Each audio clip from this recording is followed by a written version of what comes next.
नमस्कार मित्रों, मैं अंजलि कुमारी स्वागत करती हूँ आपके अपने चैनल साहित्य शिक्षा अंजलि में। आज मैं वर्ग 9 का जो है विषय संस्कृत पीयूषम, उसका पाठ 3 है यक्ष युधिष्ठिर संवाद, उसको पढ़ाऊंगी और कैसे संस्कृत पढ़ा जाता है उसको भी बताऊंगी, फिर उसका हिंदी अनुवाद बताऊंगी। तो चलिए चलते हैं पाठ की तरफ। तो पाठ से पहले जो यहाँ दिया गया है उसको पढ़ना सबसे पहले सीखते हैं। अयं पाठः व्यासचरित्रस्य महाभारतस्य वनपर्वणः अध्याय 813 संकलितः। महाभारत संस्कृत भाषायाः विशालतमो ग्रन्थः, लक्ष्य श्लोकात्मकः। अस्मिन् ग्रन्थे 18 पर्वाणि सन्ति, तेषु वनपर्वः अन्यतमम्। तत्र पाण्डवाः वने विचरन्ति ता एकदा ते एकं सरोवरे गताः। तस्य स्वामी यक्षः। ये सरोवरात् जलं पातुम् इच्छन्ति, तान्न स यक्षः प्रश्नान् कराति। उत्तरम् अदृत्वा ये जलं पिबन्ति ते मूर्छिता पतन्ति। सैव गतिः भीमस्य, अर्जुनस्य, नकुलस्य, सहदेवस्य च जाता। अन्ततः युधिष्ठिरः तत्र गतः। स एव यक्ष प्रश्नानां समुचितम् उत्तरं ददाति और प्रश्न तेरे सुनीति सदाचरस्य वर्णिति।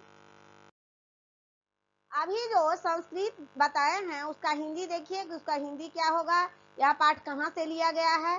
तो यह पाठ वेद व्यास रचित महाभारत के वन पर्व, और यह क्या है, अध्याय लिखा हुआ है, तो अध्याय 313 से लिया गया है।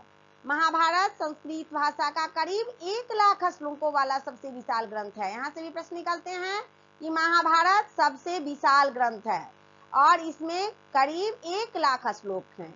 इस ग्रंथ में पर्वों की संख्या 18 है, उनमें वन पर्व सबसे अलग है। इसमें पांडवों के वनवास की कथा है, वन पर्व है इसलिए पांडवों की वनवास की कथा इसमें है। एक बार वो एक सरोवर के पास गए, जब उन्होंने सरोवर से जल पीने की इच्छा की तो यक्ष ने उनसे प्रश्न पूछा तथा वह चेतावनी दी कि जो बिना उत्तर दिए हुए जल पीने का प्रयास करेगा वह मूर्छित होकर गिर जाएगा। सरोवर का मालिक जो था वह यक्ष था, तो ऐसा प्रस्ताव रखा उसने। भीम, अर्जुन, नकुल और सहदेव बिना उत्तर दिए जल पीने के प्रयास के कारण मूर्छित होकर गिर पड़े। यक्ष ने उन लोगों से भी प्रश्न पूछा लेकिन वो उत्तर नहीं दे पाए और मूर्छित होकर के गिर पड़े। अंततः वहां युधिष्ठिर आए, उन्होंने यक्ष के प्रश्नों का समुचित उत्तर दिया, इसीलिए इस चैप्टर का नाम है यक्ष युधिष्ठिर संवादः। यही प्रश्नोत्तर इस पाठ में संकलित है। इस प्रश्नोत्तर के माध्यम से नीति और सदाचार का वर्णन किया गया है। अब सरोवर के जो मालिक थे यक्ष, वो युधिष्ठिर से पहला प्रश्न पूछते हैं कि केन स्वीदावृतो लोका, केनस्मिन् प्रकाशते, केन त्यजति मित्राणि, केन स्वर्गं गच्छति। तो जो बड़े बड़े शब्द हैं उसका संधि विच्छेद देखते हैं। केन स्वीदावृतो लोका, केन स्वीत घनावृता और घन लोकः, केन स्वीना, केन स्वीत घन ना, केन स्वीना होगा। तो अब शब्दार्थ की तरफ चलते हैं। जब शब्दार्थ जान जाएंगे तो अनुवाद बनाने में आसानी होगी। केनास्वित, किस से, किस चीज से, किस कारण से, और आवृता का होगा ढका नहीं, ढका, आवृता का होगा ढका हुआ, आच्छन्ना। अब हिंदी अनुवाद देखते हैं कि केन स्विदानुवृतो लोका केनस्मिन् प्रकाशते। यक्ष ने पूछा कि संसार किस चीज से ढका है और यह किस कारण से प्रकाशित नहीं होता है। और केन त्यजति मित्राणि, केन स्वर्गं न गच्छति। और फिर पूछते हैं यक्ष कि व्यक्ति मित्रों का त्याग किस कारण करता है और किस कारण स्वर्ग को नहीं जा पाता है।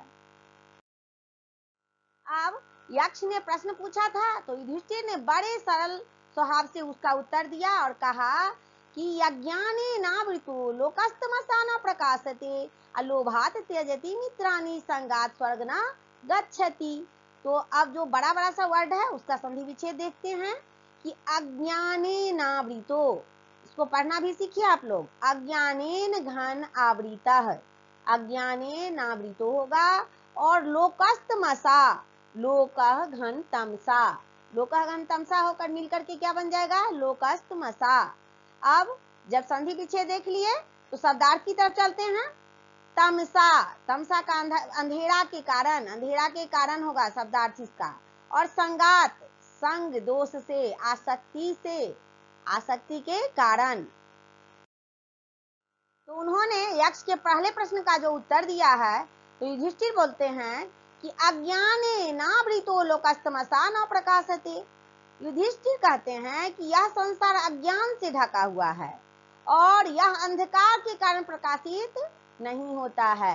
अलोभात त्यजति मित्राणि संगनात् स्वर्ग न गच्छति। और फिर कहते हैं युधिष्ठिर कि व्यक्ति लोभ के कारण मित्रों का त्याग कर देता है और संग दोष के कारण स्वर्ग नहीं जा पाता। व्यक्ति में जो दोष होता है उसी के कारण वह स्वर्ग नहीं जा पाता। अब यक्ष तीसरा प्रश्न पूछ रहे हैं कि किं ज्ञानं प्रोच्यते राजन कः समस्त प्रकृतितः अदया च का परा प्रोक्ता किं चार्ज मुदाहितम। तो इसका संधि विच्छेद देखते हैं कि क्या होगा। संधि विच्छेद प्रोच्यते, प्र घन उच्यते मिलकर के हो जाएगा प्रोच्यते। समश्च, समः घन च समश्च। प्रोक्ता, प्र घन उक्ता प्रोक्ता। चार्ज बहुदाहितम, च घन आर्जवम घन उदाहितम। उदाहतम, उदाहतम का क्या संधि विच्छेद होगा। उत घन आहतम, उत घन आहतम मिलकर के बन जाएगा उदाहतम। अब संधि विच्छेद देख लिए। अब शब्दार्थ की तरफ चलते हैं। प्रोच्यते, प्रोच्यते का अर्थ होता है कहा जाता है। प्रकीर्तितः, प्रकीर्तितः का अर्थ होता है कहते हैं। समः, समः का अर्थ होता है मन की शांति। चित शांत्या अर्जम, अर्जम का होता है सरलता। और उदाहतम का अर्थ होता है कहा गया है। अब यक्ष ने तीसरा जो प्रश्न पूछा है कि किं ज्ञानं प्रोच्यते राजन का समस्त प्रकृतितः अदया च का परा प्रोक्ता किं चार्जव उदाहतम। तो इसका हिंदी अनुवाद देखते हैं कि हिंदी अनुवाद क्या होगा। हे राजन, ज्ञान किसे कहते हैं, सम क्या है। सम का अर्थ होता है शांति मोक्ष। तो शांति क्या है, मोक्ष क्या है, श्रेष्ठ दया कौन है तथा सरलता किसे कहते हैं। अब युधिष्ठिर बड़ी सरलता से उत्तर देते हैं कि ज्ञानं तत्वार्थ संबोधः समस्चित प्रशांतता। अब देखिए इसको तोड़ तोड़ करके पढ़ना भी साथ साथ में सीखते चलिए। पहले पढ़ेंगे समस्चित और फिर पढ़ेंगे प्रशांतता। दया सर्व सुख ऐसित्व मार्जवंग, पहले पढ़ेंगे सर्व सुख ऐसित्व और फिर पढ़ेंगे मार्जवंग, सर्व सुख ऐसित्व मार्जवंग समचित्तता। तो अब बड़े बड़े जो शब्द हैं उसका संधि विच्छेद देखते हैं। तत्वार्थ संबोधः, तत्व घन अर्थ संबोधः। समश्चित्त प्रशांतता, सम घन चित्त प्रशांतता। सर्व सुख ऐसित्व आर्जवंग, सर्व सुख घन ऐसित्वम घन आर्जवंग। अब शब्दार्थ संधि विच्छेद हो गया, शब्दार्थ की तरफ चलते हैं। तत्वार्थ संबोध, परमात्मा के अर्थ का बोध। चित्त प्रशांतता, चित्त की विशालता, मन की उदारता को हम चित्त प्रशांतता कहते हैं। सर्व सुख, सबके सुख की, सर्व सुख का अर्थ होता है सबके सुख की। और एसित्वं का अर्थ होता है चाह इच्छा। समचित्तता, चित्त की समान स्थिति अर्थात हर स्थिति में मन की स्थिति का समान बना रहना। अब युधिष्ठिर ने जो चौथा प्रश्न यक्ष किया था उसका जो जवाब दिए थे उसका संधि विच्छेद देख लिए, शब्दार्थ देख लिए। अब हिंदी अनुवाद देखते हैं कि उसका हिंदी अनुवाद क्या होगा। युधिष्ठिर ने कहा कि ज्ञानं तत्वार्थ संबोधः समश्चित प्रशांतता। तो इसका होगा परम अर्थ अर्थात परमात्मा का बोध होना ही ज्ञान है। और दया सर्व सुख ऐसित्व मार्जवंग समचित्तता, चित्त की उदारता विशालता ही सम सबके सुख को चाहनी ही दया है तथा चित्त की समस्थिति ही सरलता है, ऐसा युधिष्ठिर ने कहा। अब कि चौथे प्रश्न का या किसी भी प्रश्न का आपको कहा जाए कि व्याख्या करने के लिए, तो व्याख्या में क्या होता है, आप बढ़ा चढ़ा के थोड़ा सा कह दीजिएगा यह श्लोक कहाँ से लिया गया है और फिर हिंदी अनुवाद को इसमें सम्मिलित कर दीजिएगा तो व्याख्या हो जाएगा। इसका व्याख्या देखते हैं। ये जो श्लोक है इस श्लोक के माध्यम से ग्रंथकार ज्ञान, सम, दया तथा सरलता को परिभाषित करते हैं। ईश्वर का वास्तविक बोध ही ज्ञान है। मन की उदारता यानी विस्तीर्णता ही सम है। सबके सुख की कामना रखना ही दया है। सुख तथा दुख, जीवन तथा मरण, उत्थान तथा पतन, यानी द्वंद्व में चित्त में विक्षोभ नहीं होता। चित्त का एक समान रहना ही सरलता है। अब पांचवा प्रश्न यक्ष पूछ रहे हैं, यक्षा कह शत्रु दुर्जय पुंसा कश्च व्याधिर्नंतकः को वा स्यात् पुरुषः साधुर साधु पुरुषश्च कः। अब इसका संधि विच्छेद देखते हैं कि शत्रु दुर्जय, शत्रु घन दुर्जय, कश्च, कश्च का क्या होगा संधि विच्छेद, कह घन चा, व्याधिरंतकः का क्या होगा, व्याधि घन अनंतकः, साधुर साधु, साधु घन असाधु। अब पुरुषश्च का क्या होगा, पुरुषः घन च, पुरुषः घन च मिलकर के क्या बन जाएगा, पुरुषश्च। अब शब्दार्थ देखते हैं कि दुर्जय जीतने में बहुत कठिन, जो जीतने में बहुत कठिन हो उसको हम दुर्जय कहेंगे। व्याधि, व्याधि का क्या होगा, रोग। अनंत का, अनंत समाप्त होने वाला, जो समाप्त न हो उसे कहेंगे अनंत का। स्यात् का अर्थ होगा है, और साधु, साधु का अर्थ होता है सज्जन, असाधु का अर्थ होता है असज्जन। आप पांचवें प्रश्न का शब्दार्थ देख लिए, संधि विच्छेद देख लिए, तो हिंदी अनुवाद की तरफ चलते हैं। यक्ष कह शत्रु दुर्जय कुशांग कश्च व्याधिरनंतकः। व्यक्ति का जीतने में कठिन शत्रु कौन है और समाप्त न होने वाला रोग कौन है। को वा स्यात् पुरुषः साधुर साधु पुरुषश्च कः। और कौन सज्जन व्यक्ति होता है और असज्जन व्यक्ति कौन है। यक्ष जो प्रश्न पूछ रहे हैं उसके बाद युधिष्ठिर बड़ी सरलता से उत्तर देते हैं। उन्हें धर्मराज भी कहा गया है। तो युधिष्ठिर कहते हैं कि क्रोध सुदुर्जय शत्रु लोभो व्याधिरनंतकः सर्वभूतहितः साधुर साधु निर्दयः स्मृतः। अब इसका संधि विच्छेद देखते हैं कि शत्रु लोभी, शत्रु लोभी का क्या होगा संधि विच्छेद, शत्रु घन लोभः, व्याधिनंतका, व्याधि घन अनंतकः, साधुर साधु निर्दयः, साधु घन असाधु घन निर्दयः। ये सब मिलके बन जाएंगे साधुर साधु निर्दयः। अब शब्दार्थ की तरफ चलते हैं। सुदुर्जयः जीतने में अत्यंत कठिन, और स्मृति का अर्थ होता है याद किया जाता है या माना जाता है। यक्ष द्वारा पूछे गए प्रश्नों का उत्तर युधिष्ठिर बड़ी सरलता से देते हैं। उन्हें धर्मराज भी कहा जाता है। तो युधिष्ठिर कहते हैं कि क्रोध सुदुर्जय शत्रु लोभो व्याधिर्नंतकः सर्वभूतहितः साधुर साधु निर्दयः स्मृतः। जीतने में अत्यंत कठिन शत्रु क्रोध है और कभी समाप्त नहीं होने वाली व्याधि लोभ है। लोभ जो है वह कभी नहीं समाप्त होती।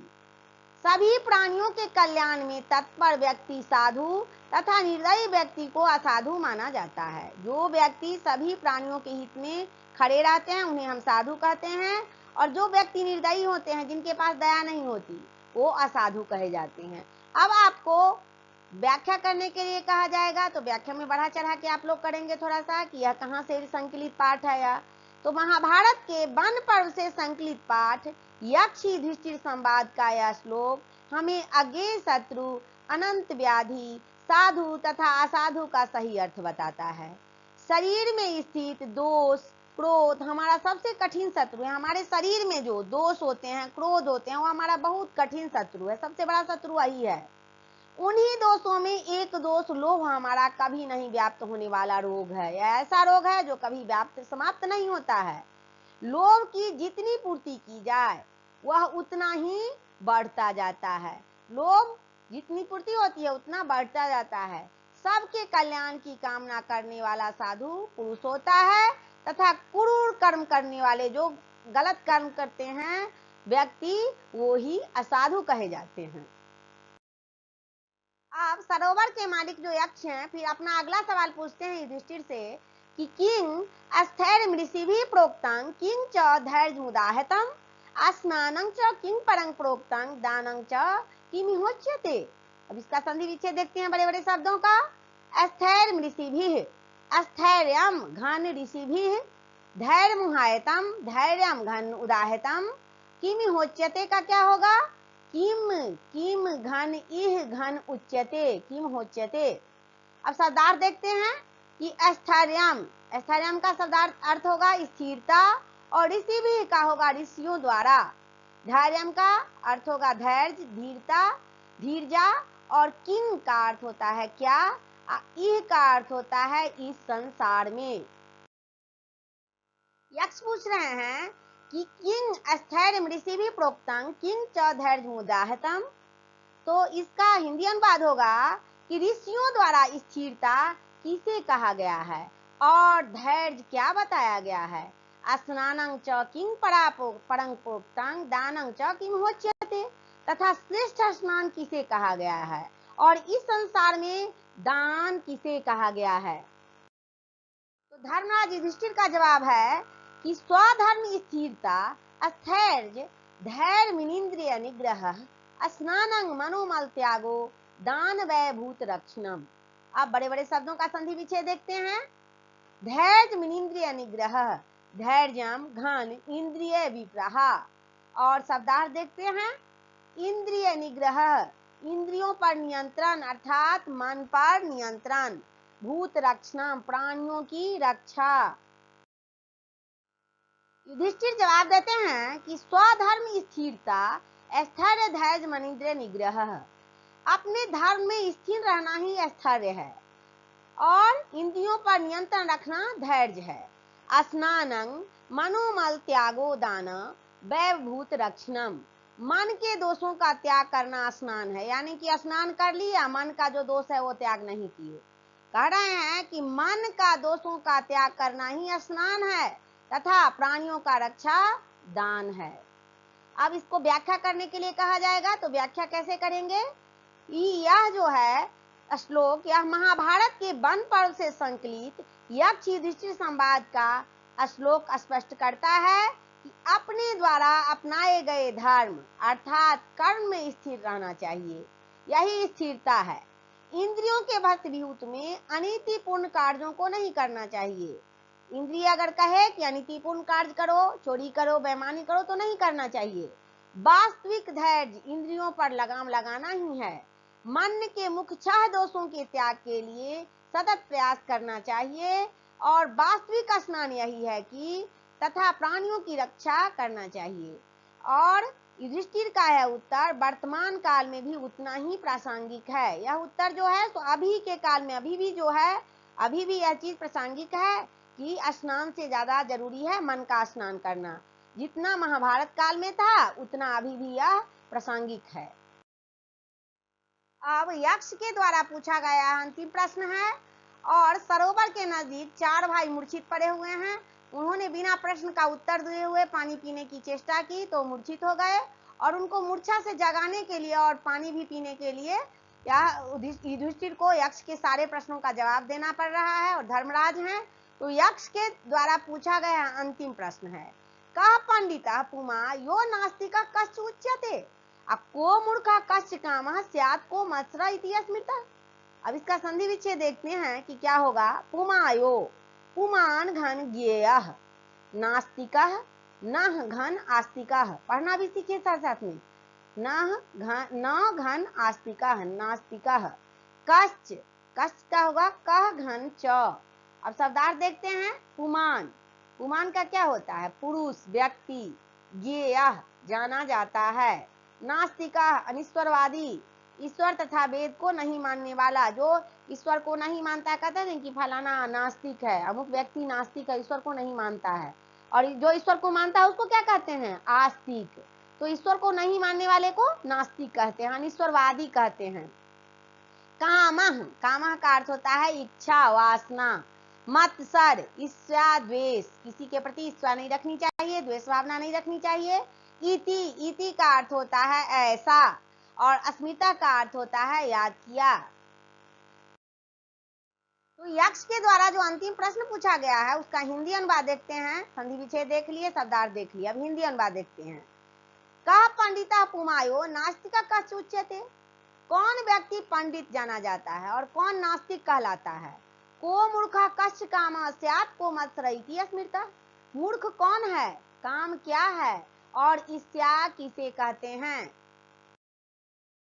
बड़ी सरलता से युधिष्ठिर उत्तर देते हैं कि धर्मज्ञ पंडितो ज्ञेयो नास्तिको मूर्ख उच्यते अकामा संसार हेतुश्च हताशो मत्सरः स्मृतः।